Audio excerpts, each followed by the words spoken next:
Hey everyone, welcome to the very last step in our Clippy Mask reflection project. This video is going to go over the reflecting portion, and then also if you would like to add anything extra in your moon, in your sky, I'm going to show you guys some different options.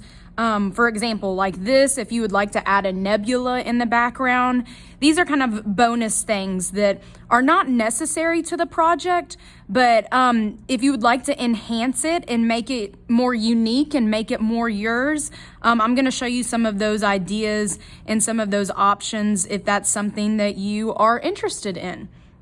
So let's go with the basics at first, and I'm going to go ahead and open this one that is at the stage that we left off at. So here's what my layer panel is looking like so far, and I'm noticing that these two also need to go into the clipping mask. So if you don't have anything set where it's not on the clipping mask, check that kind of stuff for yourself. I was noticing that those were not set inside of there, and that's just a quick fix of you clicking on that layer and you hitting clipping mask there. So at this point, once I've got everything set, I am going to go and start selecting all of my layers together. So I'm going to group them and I'm going to make them one layer, and then I'm going to reflect everything. So at this point, I've selected one of the layers, and you see how I'm swiping to the right, and then swiping to the right on there. So all of those are selected at the exact same time. I want to merge these. I know you heard me say group, but see how that goes into a group and now everything's been clipped on the outside? You don't want that to happen because that defeats the purpose of us making this a clipping mask. So I'm gonna go back one time. And okay, good, everything's selected. Here's how you're going to merge. You're just going to pull those together and see how this has now been combined on one big layer. I can go ahead and go rename this, and I'm just gonna call this one the top because we're gonna duplicate it and we're gonna reflect it, and we'll call the bottom one the bottom or below. So I'm gonna swipe this to the right, hit duplicate, and now this one that's sitting underneath, we can go ahead and rename it, and we'll go ahead and put that one as the below. So now what we need to do is we need to go into the reflection area, and that's going to be with your selection tool. And see down here at the bottom where it says you can flip it horizontally, flip it vertically. We need to flip it up and down, so that's the vertical, and that's the one that we're going to press. So I have to do some moving at this point. And notice this is staying clipped inside of that shape because that layer still has the clipping mask on. When I get here, I'm going to zoom in a little bit onto the side so you can see where that line is matching. That's why it was so important that we made a straight line there, so we have it so it can sync up and be exactly on that line. If it goes behind it a little bit, that's okay. We're going to turn the opacity of this layer down anyways. If you had a lot of cool cutouts on the bottom, you're going to notice now that those cutouts are affecting how the reflection looks, and if you had any of the drips that came off the bottom, you're going to notice that they're going into those as well. All right, so I'm going to click off my selection tool, zoom out so we can see how it's looking. And the last part to make this and the opacity to get turned down, I'm going to hit where it says in because it's on a normal mode for this layer, but I'm going to take that toggle for the opacity and I'm going to zoom over a little bit so you can see it start to decrease its opacity for that. I'm going to say anywhere underneath 50 should be good. If you want yours to be lower, down on 20 or 30, that's fine.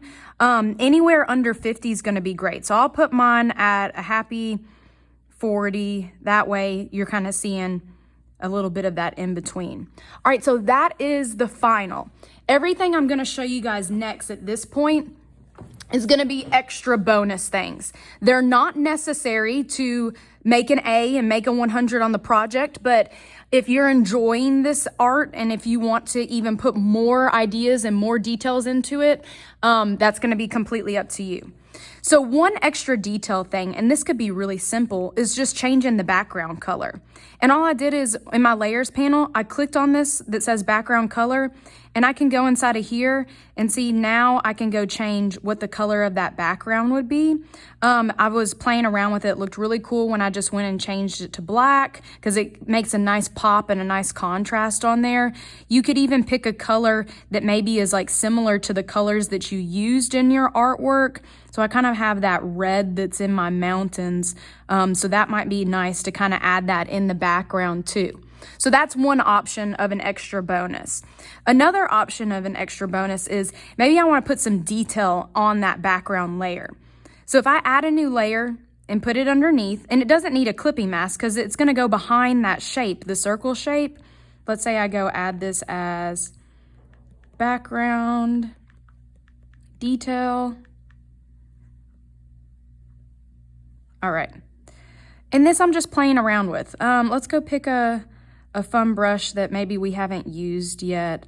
Something that has a little bit of a texture on it. Let's see what this one's going to look like, this myrtle. All right, and I'm going to turn the opacity down some. And I just have my brush set. I might pick up one of the colors that I've already used, that pink color. And let's see what this looks like when we brush it across. So that might add a cool pattern behind there. And I'm just adjusting my opacity, kind of messing around with how does that look back there.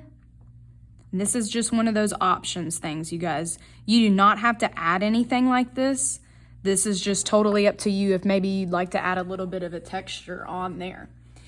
Okay, so one other thing is adding details in the inside of the sky and the inside of your mountains if you want to do something like this. Here's the deal with these. You can see I have moon details. So if I click that off and on for you, I picked a brush that I went in there and I just painted right on top of that moon to add some details. I also made a whole nother brand new layer where I added some clouds on there, and I even changed the layer mode of that one and I put it on soft light. This is what it looked like when it was back at normal, and I adjusted it down to soft light also. Another thing that's a possibility is maybe if you wanted to add some shading on your mountains, you could do something like that too. And I actually just did that on my foreground layer. But one thing I hope you're noticing is I did all of this before I merged them. You cannot go add those details after you do the step of merging them and then reflecting it. Once I do this, that's the final. There's no going back. So before you decide to do your merge, and let's say that you want to go add some kind of detail on there, make sure that you make those kind of decisions before you place all your layers together. Because then at this point, I can go and swipe to the right, select all of those, merge them all down, and then I would do my rename, and then I would hit duplicate.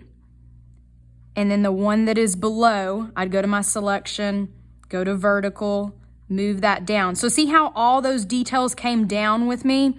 That's why it's important that you do it before and not decide after that you want to go back and make those kinds of adjustments.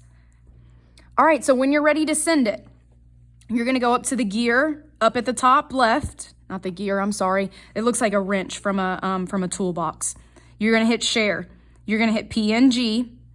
You're going to hit save image, and then it should go to your camera roll. You're going to come on over to Schoology. You're going to go to the Dropbox, and then just like normal, you're just going to send it to me on your choose files. And you know, it's always smart just to go make sure that it made it onto your camera roll.